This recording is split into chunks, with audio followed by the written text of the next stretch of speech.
ሰላም ቤተሰቦች እንዴት ናችሁ? ሰላም ነው አለን። ዛሬ ደግሞ ስለ ችግር እናወራለን። ሰውን በችግር ጊዜው የሆነ ችግር ሲገጥመው እንዴት ማናገር እንዳለብን እናያለን ማለት ነው። ቶኪንግ አባውት ፕሮብሌም፣ ስለ ችግር እናወራ። አንደኛ you look sad. are you okay? የከፋህ ትመስላለህ። ደህና ነህ? what is your problem? ችግርህ ምንድነው? you look sad. are you okay? የከፋህ ትመስላለህ። ደህና ነህ? what is your problem? ችግርህ ምንድነው? ስለዚህ የሆነ ነገር ስናይ እንዲህ ብለን እንጠይቃለን ማለት ነው።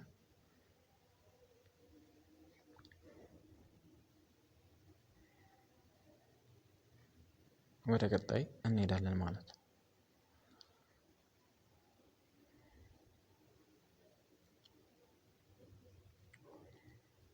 ስለዚህ አንድ ሰው ችግሩን ለመጠየቅ ሌላ የምንጠቀምበት ቃል ምንድነው? መንገድ what's up with you? what's up with you? ምን ሆነሃል? what's up with you? ምን ሆነሃል? ሌላኛው what happened to you? what happened to you? ምን አጋጠመህ? what happened to you? ምን አጋጠመህ? what is your problem? ምንድነው ችግርህ? እንደዚህ what's up with you? ምን ሆነሃል? እንደዚህ ብለን እንጠይቃለን። ወደ ቀጣይ በጣም በቀላሉ ማለት ነው። ሌላኛው የምንጠይቅበት መንገድ what is wrong with you? ምንድነው ችግርህ? what is wrong with you? what's wrong with you? ምንድነው ችግርህ? what's the matter with you? ምንድነው ያጋጠመህ? what's the matter with you? ምንድነው ያጋጠመህ? what the hell wrong with you? ምንድነው ያለብህ ችግር? what the hell wrong with you? ምንድነው ያለብህ ችግር? what's wrong with you? ምንድነው ችግርህ? what's the matter with you? ምንድነው ያጋጠመህ? what's the hell wrong with you? ምንድነው ያለብህ ችግር ብለን እንጠይቃለን።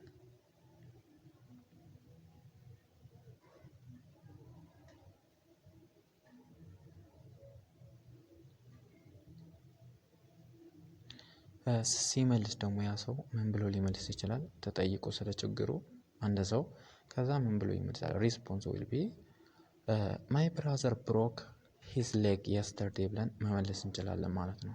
my brother broke his leg yesterday ትናንት ወንድሜ እግሩን ተሰበረ ብለን መመለስ እንችላለን። ሌላኛው my friend passed away ጓደኛዬ ሞተ። passed away ማለት ማሞት ነው። my friend passed away ጓደኛዬ ሞተ።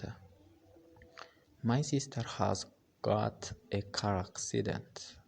my sister has got a car accident እህቴ የመኪና አደጋ አጋጠማት ወይም ገጠማት ማለት ነው። እንዲህ ብለን እየመለስን መመለስ እንችላለን ማለት ነው። ችግራችን ተጠይቀን በዚህ መሰረት አንድን የተከፋ ሰው በመጀመሪያው እንጠይቃለን። በዚህ መሰረት ደግሞ ያ የተከፋው ሰው መመለስ ይችላል ማለት ነው። ሌላኛው ደግሞ የሚመልስበት መንገድ ምንድነው? somebody stolen my bike. somebody stolen my bike የሆነ ሰው ሳይክሌን ሰረቀኝ ብለን እንመልሳለን። ሌላኛው ደግሞ I've lost some money የተወሰነ ገንዘብ ጠፋብኝ ብለን እንመልሳለን።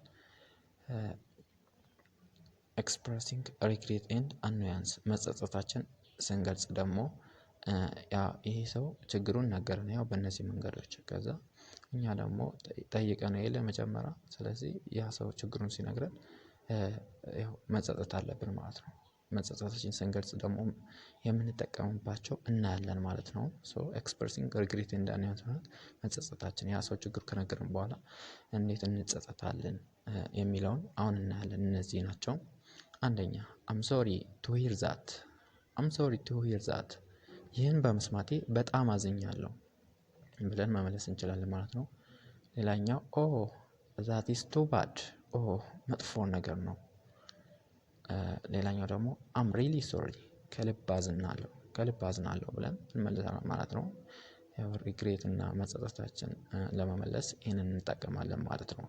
ያ ሰው ችግሩን ከነገረው በኋላ ያው የሰው ልጅ እስካሁን ድረስ ያው ትንሽ ይሰማናል ማለት ነው። ስለዚህ በዚህ መሰረት መጸጸታችን እንገልጻለን ማለት ነው። አም ሶሪ ቱ ሂር ዛት፣ ይህን በመስማቴ በጣም አዝኛለሁ።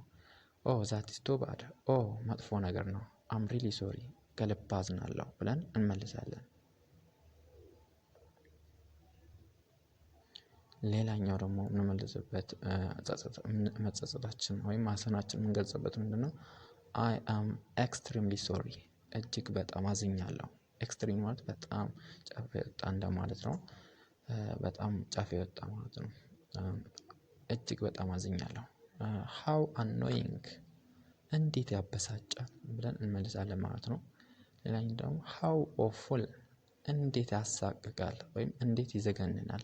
ያው የመኪና አደጋ ደርሶ ሊሆን ይችላል ወይም ሳምቲንግ። ይሄኛው ሃው ኦፉል፣ እንዴት ሁኔታውን እንዴት ከባድ እንደሆነ መግለጽ ሃው ኦፉል ብለን ነው። እንዴት ያሳቅቃል ወይም ይዘገንናል። ሃው አኖይንግ ደግሞ የሆነ ሰው ቢና ሳይክሉ የተሰረቀው ሰው እንደሱ መመለስ እንችላለን። ሃው አኖይንግ፣ እንዴት ያበሳጫል ብለን መመለስ እንችላለን። ኤክስትሪምሊ ሶሪ ደግሞ ያው የሆነ ነገር ሲከሰት እንደዚህ ብለን መግለጽ እንችላለን። በጣም በቀላሉ ሁኔታ ማለት ነው። ሃው ዲስአፖይንቲንግ፣ እንዴት ተስፋ ያስቆርጣል። ሃው ዲስአፖይንቲንግ፣ እንዴት ተስፋ ያስቆርጣል ብለን መመለስ እንችላለን ማለት ነው። ሌላኛው አይ ሼር ዩር ሶሮ፣ ሶሮ ማለት ሀዘን ነው። አይ ሼር ዩር ሶሮ፣ ሼር ያው መካፈል ነው። የሀዘን ተካፋይ ነኝ፣ እኔ ማዝኛለሁ እንደማለት ነው። አይ ሼር ዩር ሶሮ፣ የሀዘን ተካፋይ ነኝ። ዋት ኤ ዳም፣ ዋት ኤ ዳም፣ እንዴት ያናድዳል፣ እንዴት ያናድዳል እንደማለት ነው። ሶ ሃው ዲስአፖይንቲንግ፣ እንዴት ተስፋ ያስቆርጣል። አይ ሼር ዩር ሶሮ፣ የሀዘን ተካፋይ ነኝ። ዋት ኤ ዳም፣ እንዴት ያናድዳል ብለን እንመልሳለን ማለት ነው። ያው ማዘናችን እንገልጻለን ወይም መጸጸታችን እንገልጻለን ማለት ነው በዚህ መንገድ። ስለዚህ ሁሉ አማራጭ መጠቀም እንችላለን ማለት ነው። ችግርም መጠየቅ እንችላለን ማለት ነው። ሌላኛው ደግሞ ዋት ኤ ፒት፣ ዋት ኤ ፒት፣ ምንኛ ያሳዝናል፣ ምንኛ ያሳዝናል ማለት አላስ፣ ወይኔ፣ ወይኔ እንላለን ማለት ነው። አላስ፣ ወይኔ ብለን ያው ችግሩ ሲነግረን እንደዚህ መግለጽ ነው። ዋት ኤ ሼም፣ ምን ያህል አሳፋሪ ነው ብለን ይሄ ለምሳሌ ተሰርቆ ሊሆን ይችላል። የሆነ ሰው ስቶለን ማይ ባይክ ነው፣ የሆነ ሰው ሳይክሌን ሰረቀኝ አላለም። ሶ ዋት ኤ ሼም፣ ምን ያህል አሳፋሪ ነው እንላለን ማለት ነው። ዋት ኤ ሚዝሪ፣ ምን አይነት ሰቆቃ ነው። ዋት ኤ ሚዝሪ፣ ዋት ኤ ሚዝሪ፣ ምን አይነት ሰቆቃ ነው። ዋት ኤ ባድ ኮኢንሲደንስ፣ ዋት ኤ ባድ ኮኢንሲደንስ፣ ምን አይነት መጥፎ አጋጣሚ ነው፣ ምን አይነት መጥፎ አጋጣሚ ነው ብለን እንደዚህ እናጽናናለን ወይም እንመልሳለን፣ ሪስፖንስ እንሰጣለን ማለት ነው። የዛሬ ትምህርት ይሄ ይመስላል። በቀጣይ ሌላ ቪዲዮ እስከማቀርብላችሁ ላይክ አድርጉልኝ፣ ለኔ ላይክ ፎር ሚ፣ ሼር ፎር ዩር ፍሬንድስ፣ ለጓደኞች ደግሞ ሼር አድርጉ። ያው ሰብስክራይብ ለኢትዮጵያ ሰብስክራይብ አድርጉልን። እናመሰግናለን ስለተከታተላችሁኝ። ባይ ባይ። እወዳችኋለሁ። ይመቻችሁ።